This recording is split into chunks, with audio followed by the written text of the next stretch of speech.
Des milliers de personnes nous appellent pour nous demander c'est quoi la différence entre Diomaye Faye et Ibrahim Traoré. Je pense que la différence, elle est là, elle est visible et très grande. Parce que Diomaye Faye ne bafoue pas ses promesses de campagne. Diomaye Faye sait qu'en tant que le plus jeune président élu démocratiquement dans le continent africain, est aussi une autre responsabilité qui est très lourde. Parce que s'il réussit, la majorité de jeunes africains qui vont prendre le pouvoir vont réussir s'ils sont élus démocratiquement. Et beaucoup de jeunes africains iront voter désormais pour la jeunesse.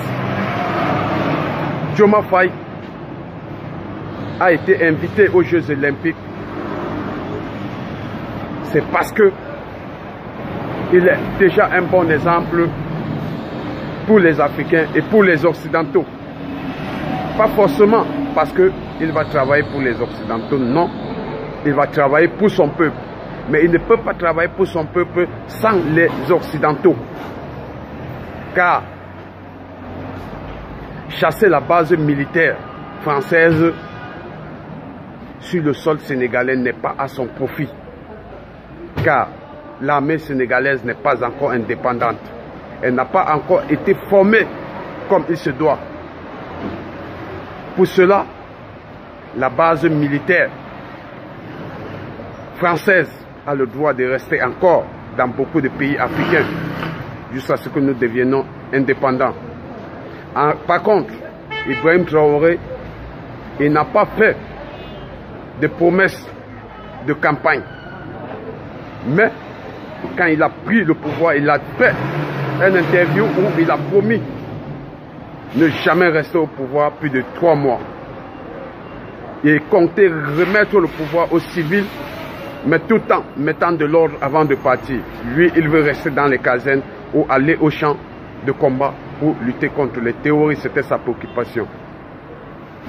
Mais aujourd'hui, ça n'a rien à voir avec cette interview qu'il a donnée dans le passé. La preuve en est, menacer les Occidentaux de manière verbale ne l'avantage pas. La preuve, les Jeux Olympiques, les Européens, la France en particulier, a choisi de l'ignorer. Il n'a pas été invité aux Jeux Olympiques. Alors s'asseoir sur la table des grands pour plus nos dirigeants africains, car ils apprennent. On ne peut pas se détacher de nos fournisseurs quand nous ne sommes pas encore indépendants. Ibrahim Traoré regarde et marche sur les pas de Diomaye Faye, qui sait que quand on prend le pouvoir, c'est pour l'intérêt de son peuple, on s'arrange à mettre son peuple à l'aise et le rendre heureux. Ce n'est pas pour aller bomber le torse devant les Occidentaux quand son peuple a faim. Son peuple ne bénéficie pas des soins. Il faut aller se soigner. Il faut aller jusqu'en Côte d'Ivoire ou dans d'autres pays pour se soigner. Vous savez que le pays a encore du chemin à faire.